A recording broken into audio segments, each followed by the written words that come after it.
প্রায় ছুটতে ছুটতে এসে 8:50-এর কল্যাণী লোকালটা ধরল মোহর। এটার পিছনেই কৃষ্ণনগর লোকাল আছে, কিন্তু যেভাবে হোক এই ট্রেনটা ধরতেই হবে ওকে। 10:30 থেকে মিটিং আছে অফিসে, এই জন্যই সেই অটো স্ট্যান্ড থেকে দৌড়াতে দৌড়াতে আসছে মোহর। সামনে লেডিস এসে লম্বা জিভ বের করে হাঁপাচ্ছে। ছোট থেকেই স্কুলের স্পোর্টসে প্রতিবার রানে প্রথম হওয়া মেয়েটার আজ কি অবস্থা।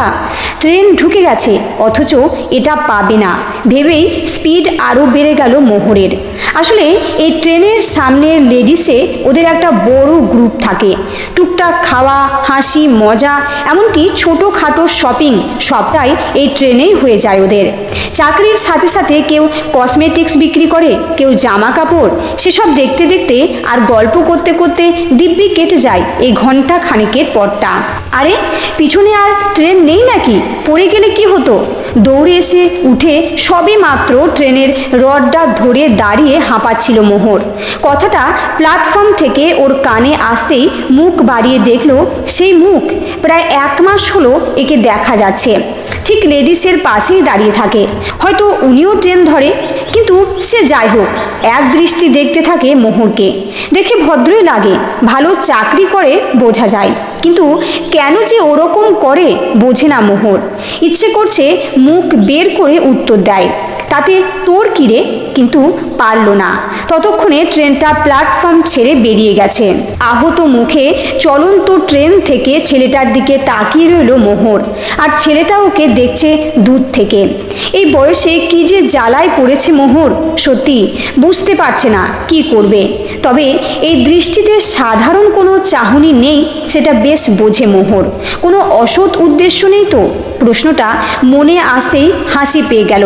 এই বয়সে এসে কেউ কি কিডন্যাপ করে নিয়ে যাচ্ছে, দৃশ্যটা চোখে আসতেই হেসে ফেলল মোহর।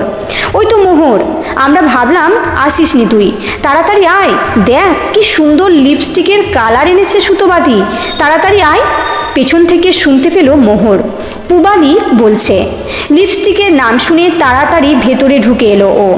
এই সময়টা অন্য কিছু না, শুধু হাসি, গল্প আর কেনাকাটা।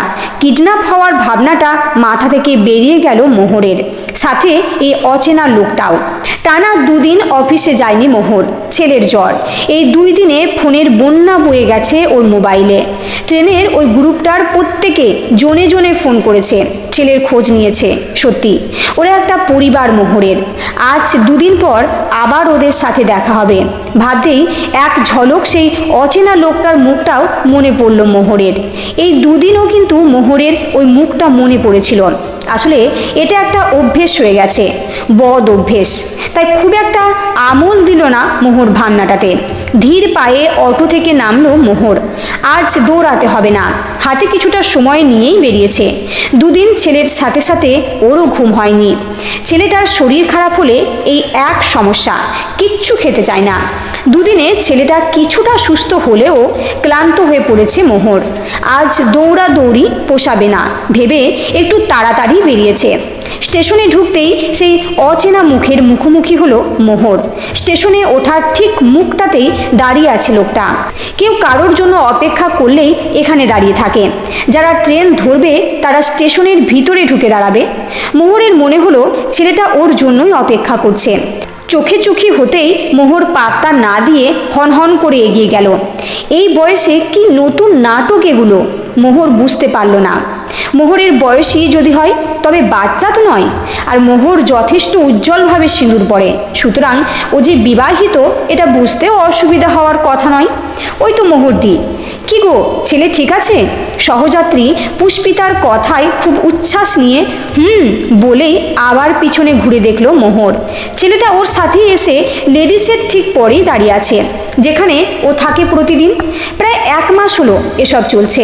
এই 30-এর দোরগড়ায় দাঁড়িয়ে ব্যাপারটা এতটাই অস্বস্তির যে ও ওর এই গ্রুপকেও কিছু বলতে পারেনি। ও মোহরদি, তুমি কি ওই লোকটাকে চেনো গো? মিঠু নামে আরেকজন সহযাত্রীর চাপা গলার জিজ্ঞাসায় চমকে ওঠে মোহর। বলল, কে বলতো? মিঠু বলল, ওই যে দেখো সাদা শার্ট পরা। মোহর অবাক হয়ে বলল, না তো রে, কেন? মিঠু বলল, ও কালকে তোমার খোঁজ করছিল। কথাটা শুনে এমন ভাব করলো মোহর যেন কথাটা খুব একটা পাত্তা দেওয়ার মতো কথাই না, যাতে মিঠু কিছু সন্দেহ না করে। তাই এরকমভাবে এড়িয়ে গেল মোহর। কিন্তু নিজে থেকে ও আর ধৈর্য ধরে রাখতে পারলো না। ঠিক করলো এক্ষুনি যাবে, গিয়ে জিজ্ঞেস করবে কি চাই। এই ট্রেন কি অ্যানাউন্স হলো? মোহর জিজ্ঞেস করতে শর্মিদি বলল, না রে, শুনছি তো লেট আছে। বিড়বিড় করে মোহর বলল, বাঁচা গেছে, বলেই হন হন করে এগিয়ে গেল ছেলেটার দিকে। সরাসরি জিজ্ঞেস করলো, দাবিটা কি আপনার, কি চান? ছেলেটির চোখে মুখে এটা স্পষ্ট যে ও যেন এটার অপেক্ষাতেই ছিল, কিন্তু মোহরকে বুঝতে না দিয়ে বলল, বউ বাচ্চা নিয়ে সুখের সংসার, সেরকম কোনো দাবি নেই। কল্যাণী সীমান্ত লোকাল 2 নম্বর প্ল্যাটফর্মে আসছে। রেল কর্তৃপক্ষ এই সময়টাই একদম ঠিক সময় হিসাবে বেছে নিয়েছে অ্যানাউন্স করার জন্য। মনে রাগ থাকলে সেটা মুখের কথায় ফুটে উঠবেই। মোহরেরও তাই হলো, তাই রেগেই বলল, তাহলে কাল ওদের আমার কথা জিজ্ঞেস করেছিলেন কেন? ছেলেটা মুখ নিচু করে কিছু খুঁজে বেড়াচ্ছে ব্যাগে। বোঝা গেল খুব একটা পাত্তা দিচ্ছে না মোহরের কথায়। তারপর ব্যাগ থেকে একটা কাগজের টুকরো বের করে দিল মোহরকে। বোঝা গেল কাগজটা দেবে বলে প্রয়োজনীয় তথ্যটুকু লিখে তৈরি করে রাখা ছিল ব্যাগে। মোহর কি করবে বুঝতে পারছে না। একদিকে ট্রেন আসছে, অন্যদিকে লোকজন এমনভাবে দেখছে, কিছুটা লজ্জা কিছুটা দ্বিধা নিয়েই প্রায় ছো মেরে নিয়ে নিল কাগজটা। স্কুলে পড়ার দিনগুলোর কথা মনে পড়ছে মোহরের। কাগজটা খুলে দেখলো একটা ফোন নাম্বার। ততক্ষণে ট্রেন ঢুকে গেছে প্ল্যাটফর্মে। সারাদিন বড্ড দোলাচলে কেটেছে মোহরের। বারবার নাম্বারটা দেখছে আর ভাবছে কল করবে কি না। বলল, বউ বাচ্চা আছে, তাহলে মোহরের থেকেও কি চাই? সারাদিন অফিসে কাজের মধ্যে একই কথা ভেবে গেছে ও। ফোন তো করা যাবে না, কিন্তু কি করে জানবে ওকে? এসব ভাবনার ফাঁকেই রাতের খাওয়া দাওয়া, ছেলের ঘুম পাড়ানো, বরের সকালের খাবার গোছানো সব শেষ করেছে মোহর। রান্নাঘর গুছিয়ে লাইটটা অফ করেই ঘরে উঁকি মেরে দেখলো ছেলে ঘুমাচ্ছে, আর অর্জুন পাশে বসে মোবাইল দেখছে। অর্জুনকে জিজ্ঞেস করবে ভাবলো, কিভাবে একটা নাম্বার থেকে তার নামটা পাওয়া যায়। অর্জুন ঠিক বের করে দেবে, মোহর জানে। একটু ভেবেই নিজেকে না করে দিল মোহর। কি থেকে কি বেরোবে, দরকার কি অকারণে ওকে জড়িয়ে? কি মনে হতে নাম্বারটা ডায়াল করে কেটে দিল মোহর। সকাল থেকে এতবার দেখছে নাম্বারটা, মুখস্থ হয়ে গেছে। ট্রু কলার তখনও ঘুরে যাচ্ছে। ট্রু কলার নিজেও হয়তো বুঝে উঠতে পারছে না কার নাম্বার এটা। ঘড়িতে দেখলো মোহর 11:30 বাজে। কি জানি এত রাতে ডায়াল করতে গিয়ে রিং হয়ে গেল না তো?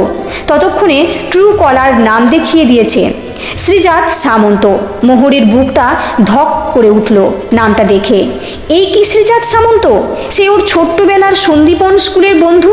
কি করে হয় সে গোলগাল ছেলেটা এরকম রোগা পাতলা কি করে হলো? যত ভাবছে বুকের মধ্যে কেউ যেন দুম দুম করে হাতুড়ি পেটাচ্ছে। প্রচণ্ড উত্তেজনায় হাত পা কাঁপছে ওর। কি করবে বুঝে উঠতে পারছে না মোহর। তাড়াতাড়ি নাম্বারটা সেভ করে হোয়াটসঅ্যাপ খুলল মোহর। হোয়াটসঅ্যাপে দুটো বাচ্চার একটা পুরনো ছবি।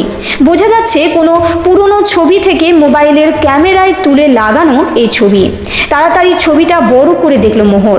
বয়সের ভারে ছবিটা খুব অস্পষ্ট হলেও বুঝতে অসুবিধে হলো না এটা মোহর আর শ্রীজাতের ছোট্টবেলার ছবি। সন্দীপন স্কুলে ক্লাস 3-তে দৌড়ে যৌথ প্রথম হয়ে একসাথে প্রাইজ নেওয়ার ছবি। অত ছোটবেলা সত্যি মনে থাকে না, কিন্তু শ্রীজাতের দিনগুলো মোহরের পরিষ্কার মনে আছে। ওরকম ভালো বন্ধু হয়তো সারা জীবনে আর হয়নি ওর। ক্লাস 6-এ ওর বাবার বদলি হওয়ার ওরা চলে গেছিল। কত কেঁদেছিল সেদিন দুজনে। ভেবেছিল পরে দেখা হবে আবার। এখানে ওদের বাড়ির কাছেও কতবার সাইকেল নিয়ে ঘুরে এসেছে মোহর। তালা দেওয়ায় থাকতো সেটা। কত খুঁজেছে মোহর ওকে, ফেসবুকে, টুইটারে, এমনকি লিঙ্কডিনেও। চোখ দুটো ঝাপসা হয়ে গেল মোহরের। টাইপ করলো, তোকে কত খুঁজেছি জানিস? লেখাটা শেষ করে চোখের পলক পড়ার আগেই উত্তর আসলো, তাই তো আর পারলাম না, আবার ফিরে এলাম। তোর টান, আমার ছোটবেলার টান, আমাদের বন্ধুত্বের টান। মোহর টাইপ করতে গিয়েও মুছে ফেললো। এই সময় কথা বলার দরকার, অনেক কিছু জিজ্ঞাসা করার আছে। তার থেকেও বেশি অনেকটা কান্নার দরকার এখন। এত অভিমানের পাহাড় জমে আছে মনে। মোহর লিখলো, ফোন করি? উত্তর আসলো, এখনও জিজ্ঞাসা করছিস? ফোন করলো মোহর। এখন অনেকক্ষণ কথা হবে ওদের। হয়তো মোহরের বর কিংবা শ্রীজাতের বউ দুজনে ভুল বুঝবে।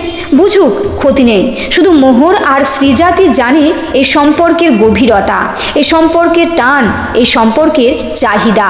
পৃথিবীতে যত নামের সম্পর্কই থাকুক না কেন, এই সম্পর্কের দাম অনেকখানি।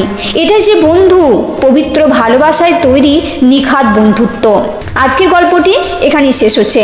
এই গল্পটি যদি ভালো লেগে থাকে তাহলে প্লিজ লাইক ও কমেন্ট করতে ভুলবেন না। আর নতুন বন্ধু হলে অবশ্যই সাবস্ক্রাইব করে সঙ্গে থাকবেন। দেখা হচ্ছে আবার পরের ভিডিওতে।